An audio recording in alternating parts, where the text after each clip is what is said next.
Hey guys, subscribe for daily content. And if you're shopping for gear, make sure you check out the description for the newest items at some of the very best online retailers. There's also links for some of the items that I personally recommend. Thanks! What's going on YouTube? Metal Complex here, and today I've got another interesting knife review / knife overview to share with you guys. This is the Kizer Comet, designed by Paul Munko, and you can check out his Instagram right here. Make sure you do that. Thanks so much to Paul for sending this in for me to take a look at. I really appreciate that. This is available in a few different configurations, and the pricing is really good. Depending on which version you get, there'll be more or less, but I'll make sure as many different links down there are available as possible so you can check out all the different versions. Thanks so much to my generous patrons who are supporting me. There's a link for Patreon down below as well, and please make sure to follow me on Instagram at metal_complex. Let's go ahead and get a measurement of this knife all the way. Why am I saying all the way around? Overall length of the Kizer Comet coming in at about 6.75 inches overall. Blade length is coming in at under 3 inches. Nice move. Why is that a nice move? Because we still have stupid laws. For those of you who live in areas with stupid length laws, this one is coming in absolutely under 3 inches, about 2.85. Your cutting edge is coming in at almost the same, at about 2.8 inches. So that's nice for people who live in those areas. How about some size comparisons up against the Ontario Rat Model 1 and the Ontario Rat Model 2? You can see that this is definitely closer to a Rat 2 size knife. I'm also going to start including the Demco AD 20.5 in size comparisons. I think that's probably a good idea. So there you go. How about up against the Spyderco PM2 and the Spyderco Para 3? Sorry, we have something stuck to the PM2 today. Alrighty. Kind of a skinnier profile. I'm sure you guys are noticing that. Last but not least, up against the Benchmade Griptilian, or in this case, the Ritter Hogue, and the Benchmade Bug Out. So definitely on the smaller side, though I wouldn't really call it a tiny knife. I would call it a medium-sized knife.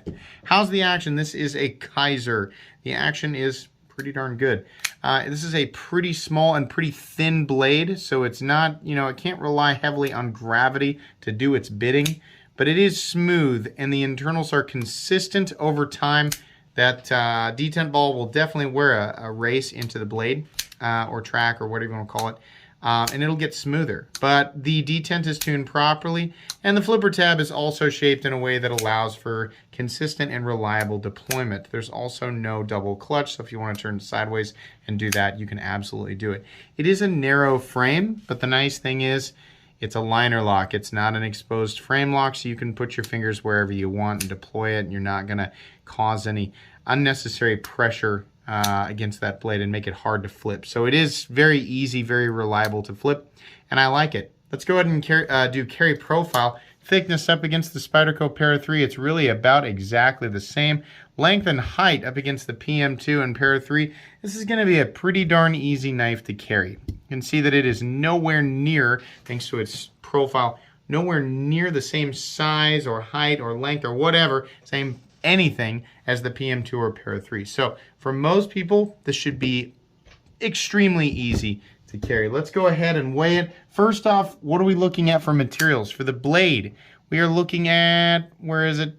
Yeah, right there, 154 cm, which is one of my favorite steels ever. On this particular version, we have brass, which has started to, copper, which has started to patina, there is a brass version.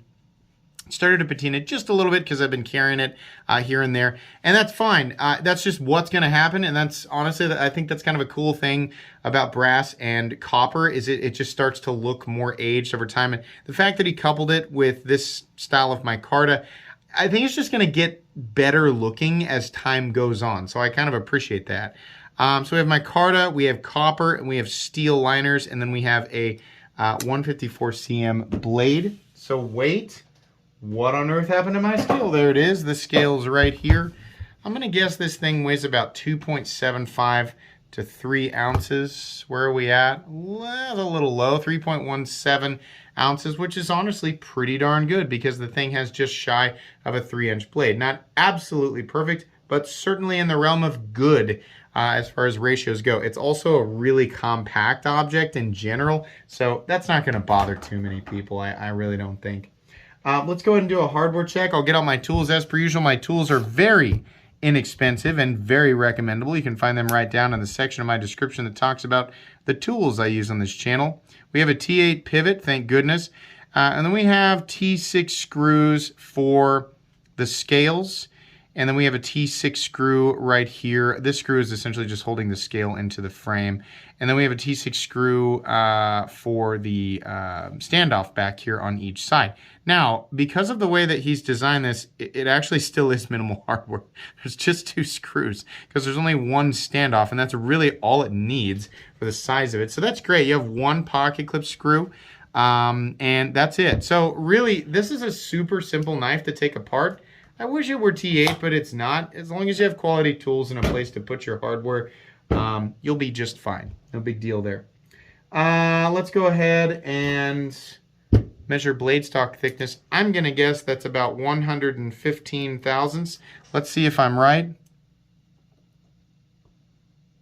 109 thousandths. I'm a little off. It's probably about 110 thousandths. So fairly thin blade stock, but I think is absolutely appropriate for the size of blade. I mean, the intention behind this, which is absolutely general EDC, lightweight, compact, general EDC. So I think that's fine, considering the grind and geometry of the blade as well. Anything else we need to do there? I don't think so. So this is an interesting looking knife. I mean, it still has that generic knife profile, but there's a little bit of zazz, a little bit of spice going on here. Number one, I think the blade, which initially, I know a lot of people say, I don't like recurves. It's actually not a recurve. Can we see? I think it's just the swoopature of this blade. For some reason, it throws me off every single time. Back here, there is a little bit of upward curvature, but I think the general idea with the blade was for the edge to be straight. So I'm not going to call that a recurve. We just have kind of a loop here in the back end, which is okay. That may cause it to look a little bit funny over time as you sharpen it. But if the intention was to get this to look like recurve, I don't know. To me, it looks like a swordfish, right?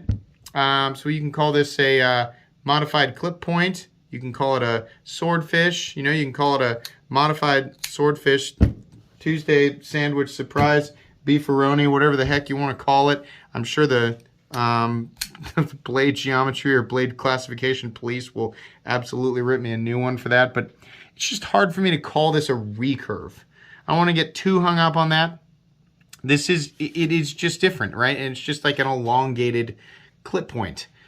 So it's definitely going to be, proficient at your pokey tasks, poking into things. This will definitely do it, absolutely. What I like in general is just the contrast between the micarta and the bolster, and then there's another little bit there with the pivot collar, and it looks cool. It's almost like we have burlap here, and then kind of like a canvas. So we call it a canvas. There's so many different names and things, but we have that contrast there. And these materials, as you use them, like, copper, micarta, whatever type of micarta or brass or whatever, as you continue to use them, the oil from your hands in the micarta and just general moisture and, just honestly just letting copper sit there by itself doing nothing, it's going to get a patina on. They just kind of age in a way that makes it look, kind of vintage over time. And as soon as you get this thing, it's already got kind of a vintage look to it. There's kind of a classic pocket knife looking, aesthetic to this already. So maybe that's what he was going for. Maybe it wasn't. I'm not really sure. But that's kind of the theme here. And I think it all looks good together. It really does. Because we've got as far as like general knife profile designs go, we have like a billion of those. And they have an equally depressing and unenthusiastic aesthetic. And that's not what's going on here. I think this looks pretty good. I honestly like it a lot. Easy disengagement of the liner lock due to some, some generous room right here. There's a generous cutout here so you can easily engage that liner lock from the side. Really easy to do that. And like I said, no double clutch, so it's plenty easy. Flipper tab also shaped in a nice way. Ergonomically, Not anything super incredible going on here, but I don't know that necessarily he was thinking, I want to make the most incredibly ergonomic knife ever. I think he just wanted a simple handle that you could reliably hang on to while you did extremely simple things with your knife. And if that was the case, then he accomplished that. This is not a hand melting ergonomic experience, and if you have hands like mine, I wear an XL glove. Your pinky's going to be slightly slipping off the edge, but you can get it there. And most of the time, I feel like I'm going to be holding the knife maybe like this or like this. So I don't know. The ergonomics are they're okay, but the profile, everything, like the shape of the handle goes really well with the shape of the blade. Looks good, and it's reasonably comfortable to hang on to, so I can't really knock it too hard there. All of these edges are nicely knocked down completely and totally. There's an extra little area right here, which I'm guessing maybe that was done for aesthetics, or maybe it's because they felt like the lock-in, that area was a little bit harsh. I'm not really sure why it's chamfered differently, but I noticed that, I don't know, it doesn't hurt anything. And like I said, the knife is reasonably comfortable to hang on to. It's actually a little bit more comfortable to hang on to just let that pinky fall off the edge. If you've got smaller hands than mine, you'll definitely be able to get a full grip. If your hands are bigger than mine, it's going to be 2 or 3. 2 fingers would be crazy. Your hands would be huge, right? But 3 fingers for those guys that have some truly XL hands. We have a satin finished blade, which I really, especially with this one, I love the contrast. I love the soon to inevitably be patinaed copper bolster. The contrast between that and the burlap, or what I assume is burlap micarta on the pivot collar, and then the micarta down here. So all has this cool vintage look, and then we have a satin blade. This time in particular, it would have been cool to do a tumbled blade. Maybe even, I don't know, maybe even like a heavier tumbled blade, so that it already looks like something that's like been outside, stuck in a tree for a while, The satin finished blade looks okay. Like it seems like not a ton of people are with me on that, right? And I've noticed that. I complain about satin finished blades a lot, and people are kind of like, I don't even know what you're complaining about, dude. I like satin finishes. So if you like satin finishes, you can ignore this part. If you like tumbled finishes, or you're with me on, just sort of the continuation of the aesthetic of this design, then maybe you'd like that as well. Either way, it's not hurting anything, and it looks all right. Kizer does a good satin finish. They do a good tumbled finish, right? I'm just kind of thinking like that's what I would have done. In Kizer's usual fashion, they've got Kizer, and they've got 154 cm, which is fine, and then they have the Comet, and that's fine, right? But then they just had to squeeze in this little code, right? We got to get that on there. V36143C or C3 or what? Why? What is that code? Just leave it off of there. It's not hurting anything. It's just weird. And it looks extra weird on the flipper tab. Everything else, I think, is perfectly reasonable. They kept it small, right? They kept the font super basic. And it's okay to put Kizer and 154 cm on the blade. Sure, that's fine. Kizer did a good job with this blade. Like I said, it's very deceptively swoopy. There's a little swedge down here, which looks nice. This area is also nicely knocked down, so it feels like it's going to be something that's going to shred your fingernails, but no, it's actually not sharp at all. That tip is definitely sharp. It is definitely pointy. It's a very, very pointy tip. I don't know that you need me.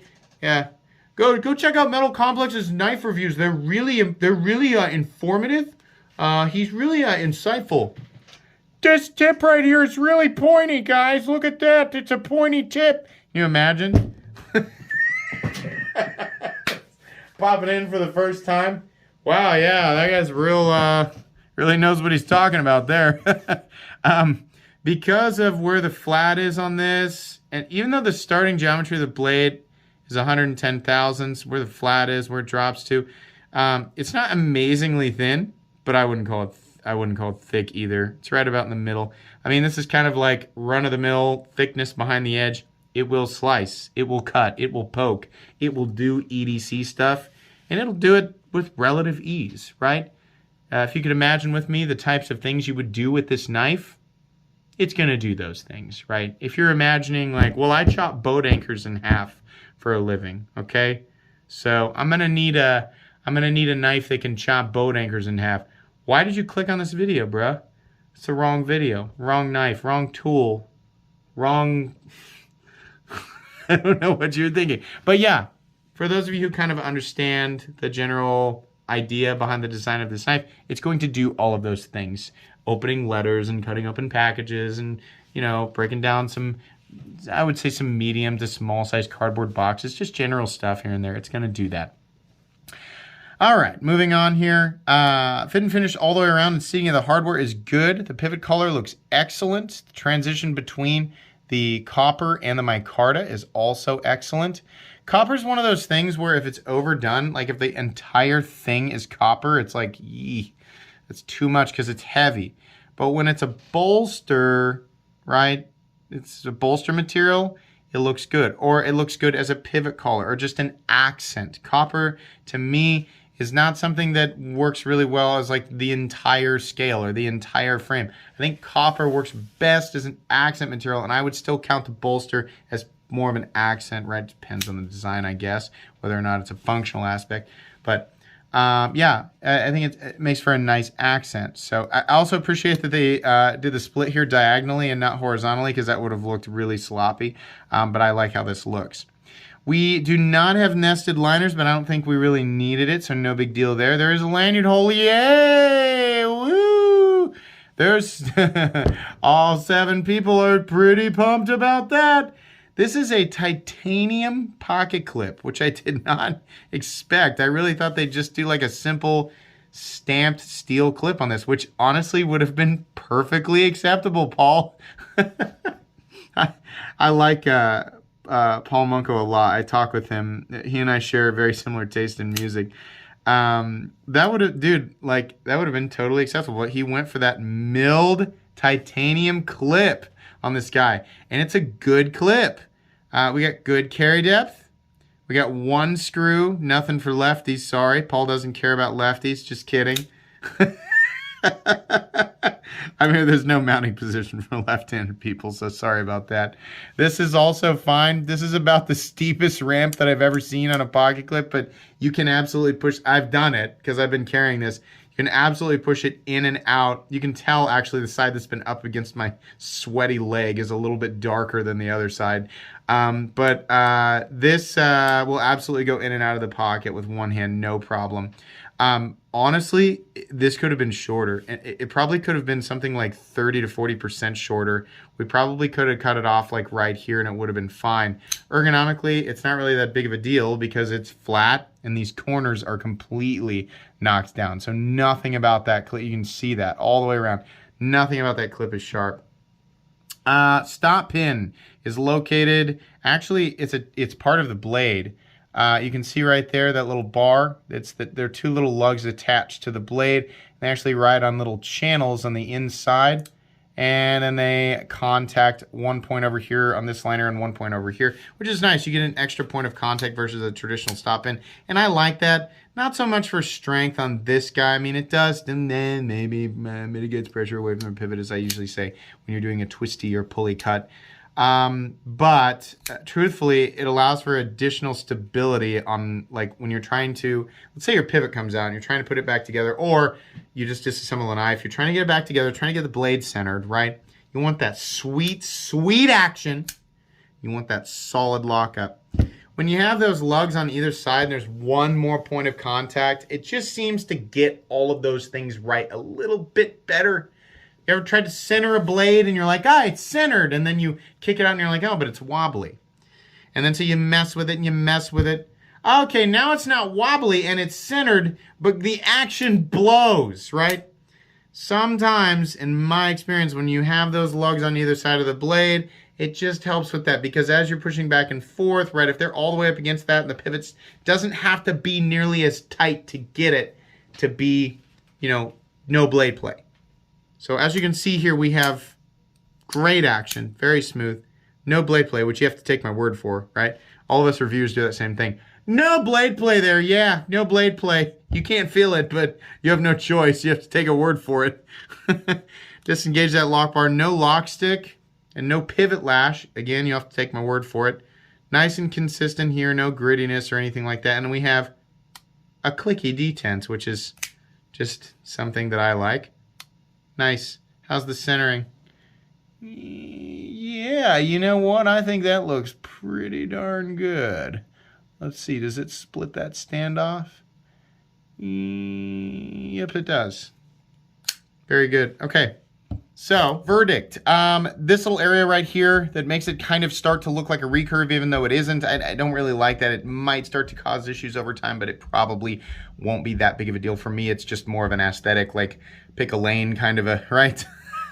I want a straight edge. I want a completely straight edge. That's just me, though. I understand recurves have their place, but I don't think that was necessarily intentionally supposed to be there. It's just kind of a product of the way that the entire blade is ground.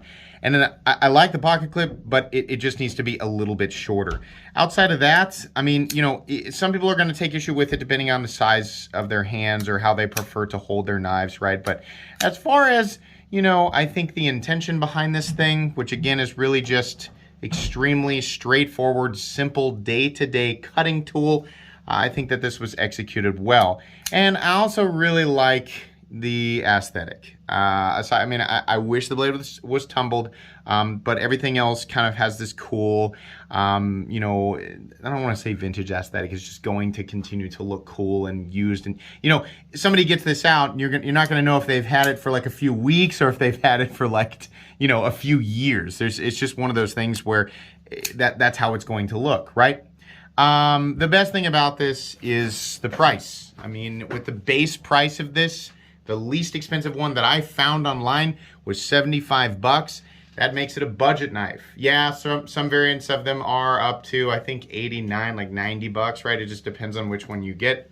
But the base version is a budget knife, which is really cool. So, yeah, this is good. It's not blowing me away, but as far as the materials and the detail, right? I mean, it's got a little bit more character, I think, than a lot of knives in this territory. And I mean, a lot of knives in this territory don't have nearly as much character as this. It just looks a little bit cooler, right? So yeah, I'm pretty happy with this. This is going to be a recommendable knife, and it's also going to go on my budget knives playlist, my cheap knives I like playlist, because it's right there on the line at $75, even though tax and etc. puts it over the line, whatever. That's just how I've decided to do it. Yeah, this is cool. Nice work from Mr. Paul Munko. I'm excited to see if he does more in the future. Make sure that you follow him, follow his different channels, you know, at least the Munko Knives on Instagram for sure. Thanks again for sending this in for me to take a look at it. This will absolutely be a knife that I give away during a live stream at some point, so if you're not subscribed and you didn't know that I do that, right? If you made it to the end, consider subscribing for any of those reasons. That would be fantastic. That's going to be pretty much it today, guys. Pretty cool stuff from Kizer and Paul Munko. Make sure that you follow me on Instagram at metal_complex. If you enjoyed this video, leave a like. If you'd like to check out my other content, I do of course have lots of videos of knives that are either expensive or inexpensive that I do or don't like, so check those out. And if you enjoy all my content, go ahead and click on that Metal Complex logo right there and subscribe, because there's definitely more coming. Thanks again for watching, everybody, and have a great day.